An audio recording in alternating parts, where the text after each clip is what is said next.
Hi, good afternoon, everybody. My name is Daniel Gaudreault, the CEO and the founder of Gyro-Trac. I started my business in 1985 on the land clearing after my degree in agriculture at Laval University. And in 1996, we created a Gyro-Trac business, and we developed some mulcher. And this business has been carried on until today and keep doing this, improve, protect the forestry resource. And here today, I'm here to deliver a GT-25 to someone who's very known. Mr. Chuck Leavell is known as, well, in fact, he is, how we call that, a legend in the music. But he is also, I believe so, a legend on the forestry manager here, especially in Georgia. And here, we are here to talk about legacy, land, and future. I'm very curious to see how this thing happened, how a guy famous like this decided, or at the same time, be very innovative on the forestry management. Can you, Chuck Leavell, and thank you very much for your time. You're a busy man, and we really appreciate that. Daniel, what a pleasure to be here with you, man. Thank you so much, and thank you very much for this wonderful machine that I'll be using on the place. Yeah, I'm curious to see why you bought that. You know? Well, when people ask me, how did I get into forestry and land conservation, I always say it's my wife's fault, because Rose Lane, my wife of 53 years now, her family have been connected to the land for generations as farmers, tending cattle, but also tending forest land. And so we were married in 1973. Wow. And I began to learn the family and come out to the family's land, and we would ride around and they would explain what they're doing. Okay. And so I began to understand the ethic of stewardship that they had.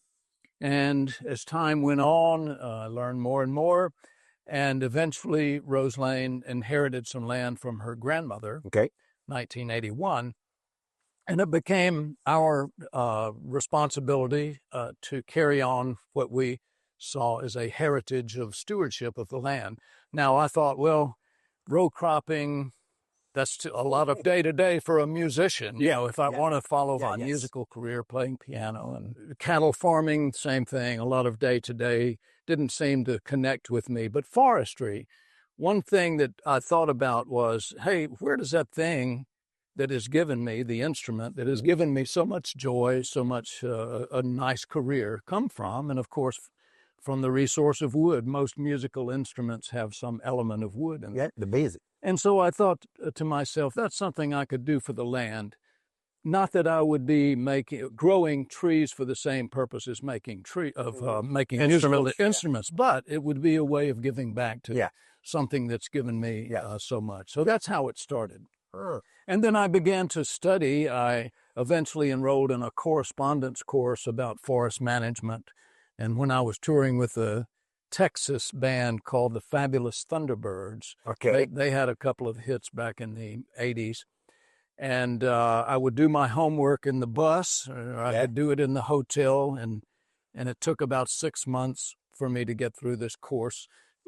It's not like going to college by any means, but it gave me a lot of good information. Learning the foundation. The foundation. Yes, the foundation. And then it was a matter of doing it, of starting to actually manage our land. So we've been doing that since the 80s. Wow. We have the same vision. That's why when I saw your passion about this, me too. I'm in the same 1985. Well, we moved here in the U.S. 1998, and believe me, since long time, I couldn't accept that we can clear the land, produce much, and leave it on the ground, knowing that some is going to go It's going to go back to the ground, but the most of it is going to go in the atmosphere again in CO2, blah, blah, blah. Yes. So why not? Why not capture this? Yes. And we developed 1996, we have a cutterhead who was cutting like a bush hog. Okay, yes. And we improved that. We horizontal drum with the swing teeth, but the mulch was big. And when we developed this new technology, now the mulch is that big. I said, well, let's try to recoup it. But I'm always been attracted by. Well, I think people like yourself, people like me, people that work in the forest, we have an environmental ethic. You know, we love what we do. We love the outdoors. We love wildlife. We love this lifestyle, and we love the culture of being a good steward of the land. And I think that's important to all of us that do this work. And it's weird, but the most of the population think that the tree come from the ground. It's not. It's coming from the air. We give it back to the air. We take it back, give oxygen, produce carbon, the fiber. We burn, put it back CO2. I mean, it's crazy. But you have to understand how this thing works. Well, you know, in my case, and I think largely in your case as well, you begin to understand how to do this work. You enjoy the work. You're passionate about it. And in my case, I became an advocate. I wanted to teach others, you know, what this is and how we do our work and how important it is. So in my case, I started writing books. I wrote a children's book called The Tree Farmer to help young children to help, you know, when they're 5, 6 years old, to get them thinking a little bit about the importance of outdoors, the importance of nature. And I wrote a book called Forever Green, The History and Hope of the American Forest. And eventually that led to a television program that we have called America's Forests. It runs on PBS Network. But it's also available to stream on Amazon Prime. Okay. You can, America's Forests with Chuck Leavell. But I enjoy that, Danielle, because the books are helpful for people to read. But I always thought to myself, there's nothing better than having visuals. If you have a television program and you can show people what we do and let them see for themselves, show them what worth 1,000 words. Yes, show them what a sawmill is and what we do in the process. Show them what logging is. Show them what mulching is. So we very much, we have 13 episodes shot now. And I was surprised that you got the award from the best forestry manager in Georgia. Well, actually, yes. In 1999, we were elected the Outstanding Tree Farmers of the Year for the country, for the United States. And a musician, okay. I try to understand how this thing happened, but, you know, step by step, right? Step by step. Step by step. Right. And I still consider myself a student. There's always, as you know, there's always something to learn, right? Yeah. Like, for example, this machine, I can see in the backyard, you have underbrush, okay? Yeah. And the tree would like to breathe, okay? Exactly. Would like to breathe it. Then you go, and also you limit the fire, okay? You control the fire, and you're cleaning without disturb the soil, without, you know, with the big tire and just make a mess when they finish their job. We won't go there meticulous and low footprint and get out, and those trees start to breathe. Exactly. Well, when I first learned about mulching, and certainly learned about your company and learned about the machines, I was very intrigued. I said, I want to know more about this, because you see the results of mulching. And as you say, it gives a clean understory. It gives you an opportunity to manage from that point forward. You know, now that you have the clean understory, you can decide now, what do I want to do? You know, do I want to plant more trees? Wet spot also, you know, wet spot, dry spot. That's right. So I love the equipment that you make.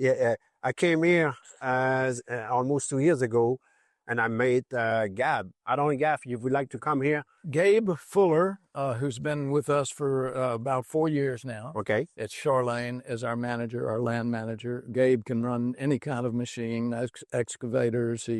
We have skid steers and, of course, any kind of tractor. And when I told Gabe about purchasing this, I think he was going to jump out of his skin. He was very excited, very excited. Oh, that would be great. But 2 years ago when I came here, we put this cutter head on, what kind of skids here? Was it the Kubota? SVL Kubota. 97. Have you seen a big improvement to compare to the Bushog? Tremendous amount of improvement. We've got so much done with that, so I'm excited to see what this right here will do. Yes. It was unbelievable. Yeah. Thank you. On that pickup truck with my wife, we saw those land, okay? Yeah. You're growing some, it wasn't plant, yes. And we were asking, said, well, he has some tree, and also he has some farm. What do you plant exactly? What do you see there? Well, in addition to managing the forest land, we also have a commercial quail hunting offering at Charlene. Yes, so we have guests come from all over the country, and we've even had clients come from Europe and from the Caribbean, and we cook for them. We take them into the woods for the quail hunt. We have jeeps, and we have the dogs and the guides. And so we enjoy that aspect of what we do. Of course, it's seasonal from about middle of October till the middle of March. Okay. And I joked and tell people it's like bringing it, as a musician, we go out and we tour and we play to audiences. Yeah. I tell people it's like bringing the audience to me. That's very good. And of course, socializing. You play at night? I play them some songs at night on the piano and sing a little bit, and we have all kind of fun. Wow. Okay. I like also, for me, it's a good option to introduce. I never did introduce my wife. She's with me here. Patricia, could you come here, please? Come on. Come on, Pat. This is good. My wife also is working. We are together since 42 years, but she's working on the marketing to help Gyro-Trac. But she's a wonderful person. She decided to come with me to do the training, and I'm very happy to have her. Thank you so much. Oh, so wonderful to have you here, Really Pat. appreciate that you take time for us. We're Of always course. busy. Of course. You're our guests here, and we really appreciate you coming. Thank you. Thank you very much. Thank you, Okay. Daniel. All right. Thank you very much. Sir. Thank you, Pat. Thank you so much. Really appreciate it.